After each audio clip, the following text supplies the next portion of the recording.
Selamat pagi Ibu Bapak, Saudara-saudara yang terkasih dalam Tuhan Yesus Kristus. Selamat hari Minggu. Selamat mempersiapkan diri dalam ibadah pagi hari ini yang di dalamnya ada pelayanan sakramen perjamuan kudus sedunia. Tuhan Yesus memberkati kita sekalian. Hari baru di pekan yang baru tentunya ada sukacita, sebagaimana yang dialami oleh Nyonya Sri Suwarti Derek, Sekpal 4, Saudara Dio Sebastian Palungan, Sekpal 4, yang usia kelahirannya Tuhan tambahkan hari ini, dan juga kepada Bapak Elias Manuhutu dan Ibu Agustina Lokolo Sekpal 1, dan Bapak Jeffrey Laurus Paulus Patiruhu dan Ibu Ruth Dian Trisilowati Sekpal 7 yang pada hari ini berulang tahun perkawinan. Selamat merayakan sukacita yang merahmati kehidupan ibu bapak, saudara-saudari sekalian. Bersukacitalah bersama dengan keluarga terkasih. Kekasih-kekasih Tuhan, bagian firman-Nya akan kita baca pagi hari ini. Namun sebelumnya kita berdoa terlebih dahulu. Tuhan Yesus, firman-Mu akan kami buka, kami baca dan renungkan pada pagi hari ini. Tuntun pimpin kami ya Tuhan dengan kuat kuasa Roh Kudus-Mu, agar kami mengerti kehendak-Mu dan kami melakukan dalam hidup yang Tuhan berikan. Amin. Bacaan firman Tuhan pada pagi hari ini terambil dari kitab Kisah Para Rasul pasal 22 ayat 1-5 yang menyatakan, "Hai saudara-saudara dan bapak-bapak, dengarkanlah apa yang hendak kukatakan kepadamu sebagai pembelaan diri." Ketika orang banyak itu mendengar ia berbicara dalam bahasa Ibrani, makin tenanglah mereka. Ia berkata, "Aku adalah orang Yahudi, lahir di Tarsus di tanah Kilikia, tetapi dibesarkan di kota ini, dididik dengan teliti di bawah pimpinan Gamaliel dalam hukum nenek moyang kita, sehingga aku menjadi seorang yang giat bekerja bagi Allah, sama seperti kamu semua pada waktu itu. Dan aku telah menganiaya pengikut-pengikut jalan Tuhan sampai mereka mati. Laki-laki dan perempuan kutangkap dan kuserahkan ke dalam penjara. Tentang hal itu, baik imam besar maupun majelis tua-tua dapat memberi kesaksian. Dari mereka aku telah membawa surat-surat untuk saudara-saudara di Damsyik, dan aku telah pergi ke sana untuk menangkap penganut-penganut jalan Tuhan yang terdapat juga di situ, dan membawa mereka ke Yerusalem untuk dihukum. Kekasih-kekasih Tuhan, tak kenal maka tak sayang. Kenal pun belum tentu sayang. Bagian firman Tuhan ini memberikan pengajaran kepada kita.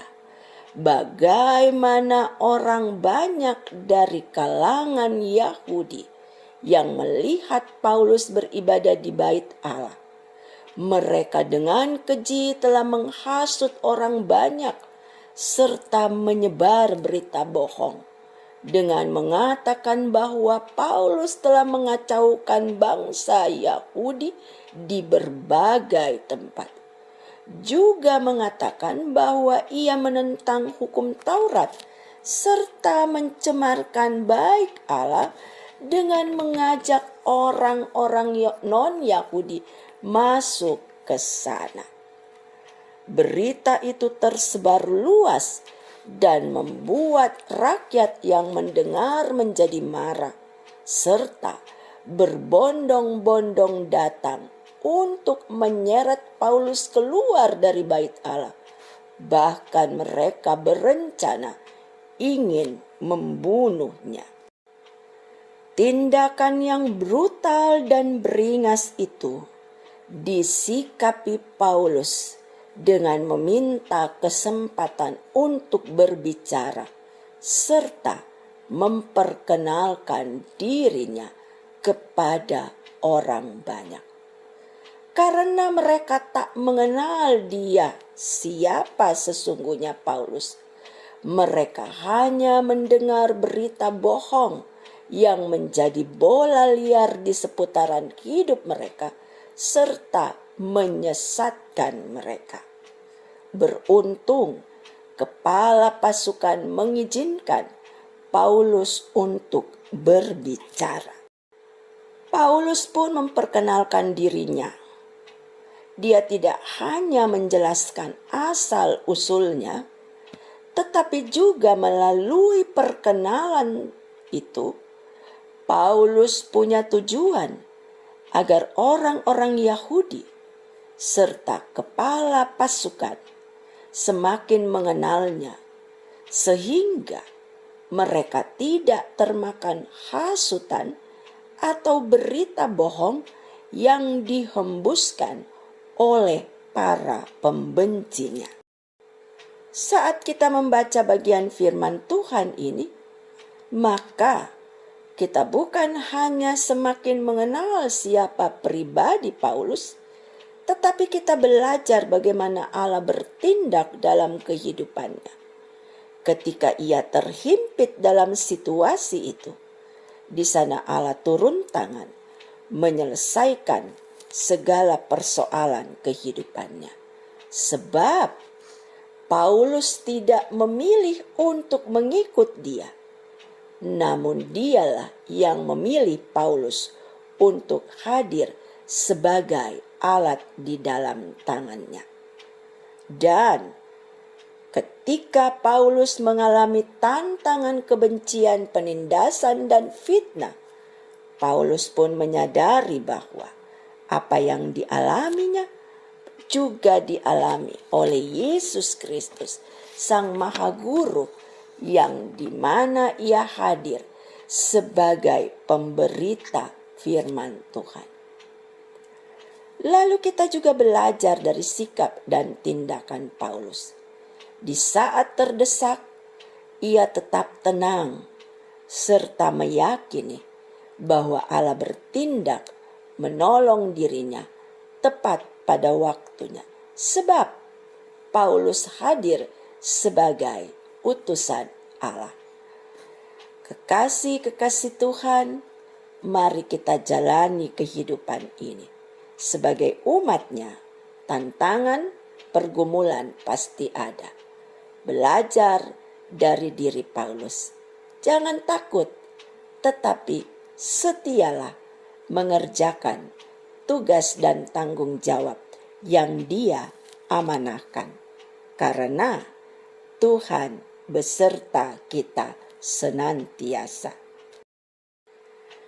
Mari kita berdoa di pagi hari ini.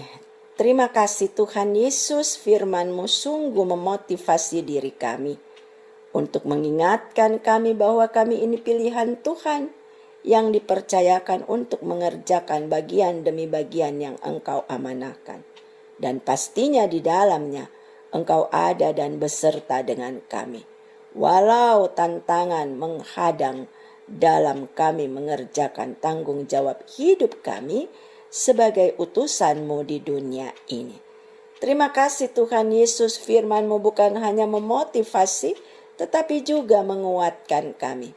Pakai kami untuk hadir sebagai alat di dalam tangan-Mu dan berkati setiap karya layan yang kami kerjakan.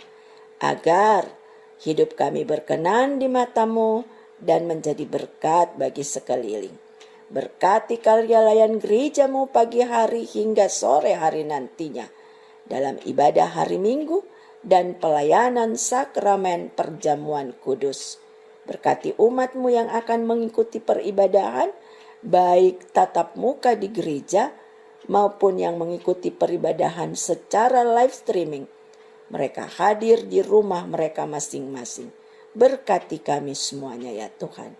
Ini kami yang berharap dan bersyukur. Dalam kasih Kristus Yesus kami sudah berdoa. Amin. Selamat pagi. Salam sehat selalu buat kita semuanya.